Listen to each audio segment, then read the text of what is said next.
Well, first off, Alan, I have to tell you that I absolutely loved Snowcake when I saw it at the film festival. It really was one of my favorite films. Great. And I wanted to say, it's not often that we get to see you in that vulnerable mode, and it was, it was great. It was refreshing watching you. Was it a hard character for you to play? It was a joy, to be reactive, not to be driving the car and shifting gears, crunching them. No, it was a real pleasure. How did the script come to you, and when you read it for the first time, what was your, what really touched you about it? It came to me through the letterbox. Splat. And what touched me, well, great writing is always the thing that will get me to turn the pages. You know that it's something special. A lot of the time it's really hard to turn one page over because it's filled with somebody trying to, fit into some formula or, get the movie green lit or whatever other obstacles thrown in the way of a movie getting made. But this one, beautiful writing, completely unexpected story. You don't know where it's going from one page to the next. And funny. Yeah, which surprised me. Because you go into a movie, thinking, oh boy, it's about an autistic woman. Yeah, and worthy. Oh, she gives you such hope. Did you find that when you read that? Absolutely. Yeah, let's get rid of the labels in this crazy goddamn world, and here's the answer. There are some individuals out there who'll teach us if we let them. Absolutely. And then you get to reunite with a great actress, Sigourney Weaver, and it must have been exciting or different to work with her because you're not caked in the makeup and the special effects and all that. It was real characters. Tell me about going back and working with her and what it was like to be with her again. Very special. I mean, the thing is about, when we worked before, okay, we were surrounded in ridiculous costumes, but we were playing real people. I think that's what made that film, has made it last, and it's become more and more on people's favorite movie list. And with that one, the director did exactly what, in effect, Mark did. Brought a group of actors together who know how to sort out the day's shooting and to protect each other as actors and challenge each other as actors. It's again, not a formula.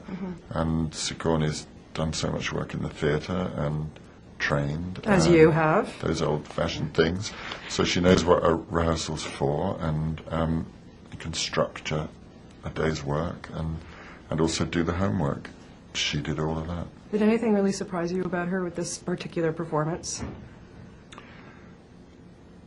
It's not that it surprised me about her, because I knew she's incredibly free on the set, so you never quite know from one take to the next what's going to be going on. Although with this, she had so many ground rules about her own behavior.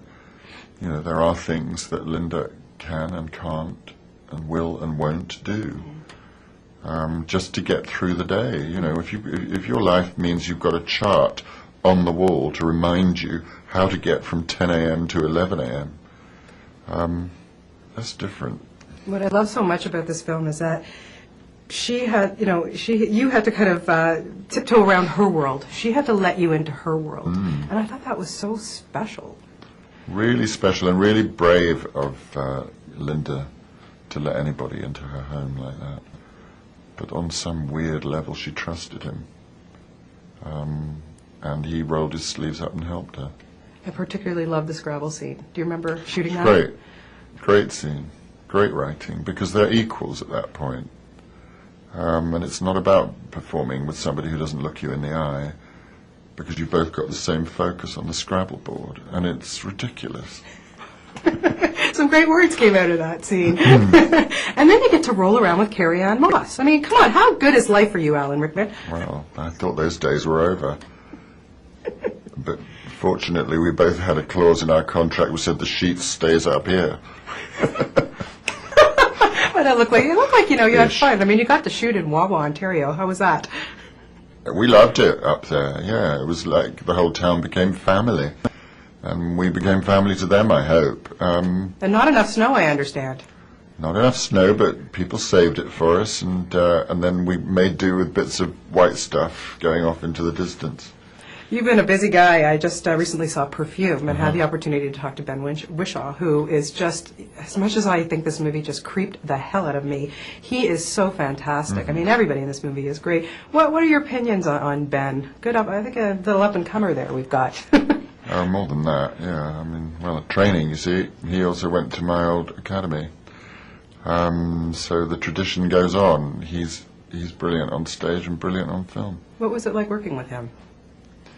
I had very little to do with him because, of course, the story is who is this person who wants to kill my daughter? And then the first time we meet is surrounded by 2,000 naked people. Yeah. Interesting. It's a challenge. And also, we're going to see you in Nobel's Son. Now, that's one intrigues me because that sounds like you had some fun with that one as well. I did. That's a terrific piece of work. Yeah, good fun. And fake teeth.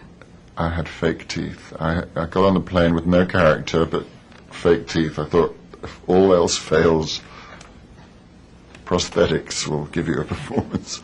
Well, looking forward to that one. Congratulations on Snowcake. It's so great. And I have to tell you, my 2 sons are chomping at the bit for the next Harry Potter. So yeah. we can't wait for that. Thank you so much. Thank Lovely you. to talk to you. Okay. Thank you.